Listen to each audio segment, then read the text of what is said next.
لک الحمد یا اللہ الصلاۃ والسلام علیک یا رسول اللہ اما بعد۔ سلسلہ ہے ناظرین کے سوالوں کے جواب دینے کا۔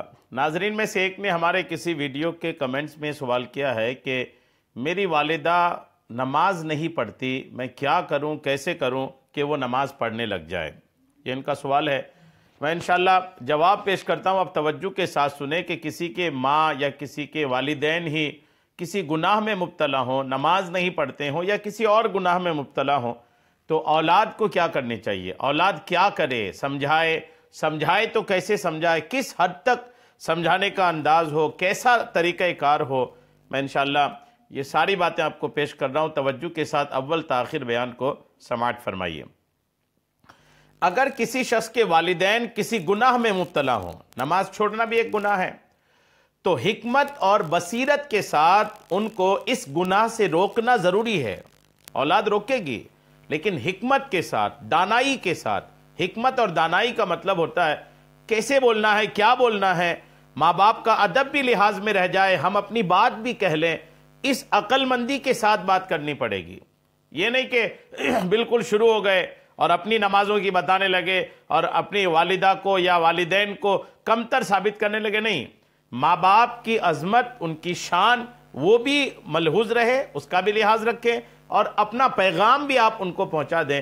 یہ حکمت اور بصیرت ہے تاکہ ان کی دنیا اور آخرت برباد نہ ہو۔ آپ کی نیت اچھی ہے چونکہ آپ ان کی آخرت برباد ہونا نہیں دیکھنا چاہتے۔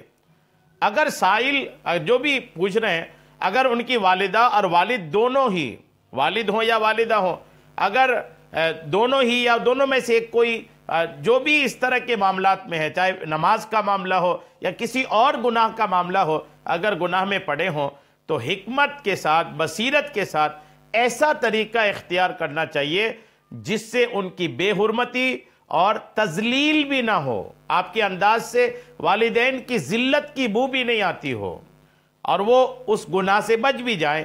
ایسی حکمت اپنانی چاہیے۔ لہٰذا اپنے والدین کو حکمت و بصیرت سے سمجھاتے رہیں اور ایسی کوئی ترکیب بنائے جس سے اس ناجائز کام کا، نماز چھوڑنے کا جو معاملہ ہے وہ ان کا ختم ہو جائے، کوئی ایسا طریقہ اپنائیں۔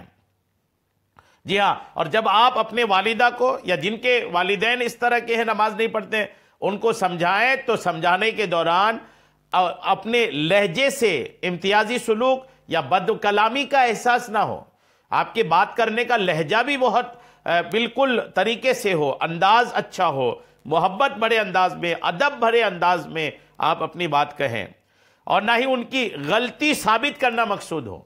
باتوں بات میں آپ یہ بھی نہ کریں کہ بالکل ثابت کریں کہ نہیں آپ تو کچھ ہو ہی نہیں رہا آپ سے، نہیں، بلکہ آپ اپنا پیغام پہنچائیں بس۔ اللہ تعالیٰ سے دعا مانگ کر اخلاص سے خدا سے دعا بھی مانگا کریں تنہائی میں اپنی نمازوں کے بعد۔ صحابہ کرام میں بہت سارے ایسے صحابی ہیں کہ جن کے کوئی رشتہ دار اگر اسلام قبول نہیں کرتے تھے تو صحابہ اپنے ان رشتہ داروں کے لیے اسلام کے قبول کرنے کی دعا کرتے تھے۔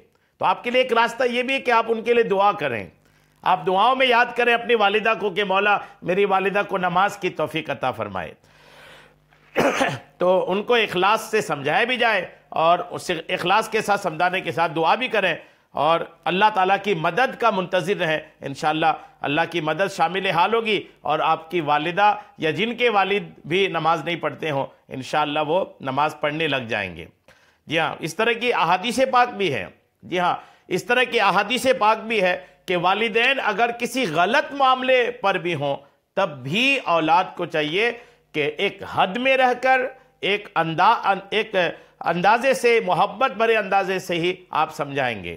آپ کوئی طریقہ اپنا سکتے ہیں، محبت سے بتائیں، اپنے ساتھ نماز پڑھنے کے لیے کھڑے کر دیں، نماز ان کو ادب سے کہیں۔ آپ ظاہر سی بات ہے اولاد اگر ضد کرے گی نا تو والدین جو ہے اولاد کی ضد پوری کرتے ہیں، اولاد والدین کی ضد پوری نہ کرے ایسا نہیں ہو سکتا۔ تو محبت سے ضد بھی کریں، محبت سے ضد کریں، نفرت سے نہیں، پیار سے ضد بھی کریں اور اپنے محبت اور پیار کی دنیا سے ہی آپ کوشش کرتے رہیں۔ انشاءاللہ آپ اگر اپنے نیت میں مخلص رہے اللہ کی مدد شامل حال ہوگی۔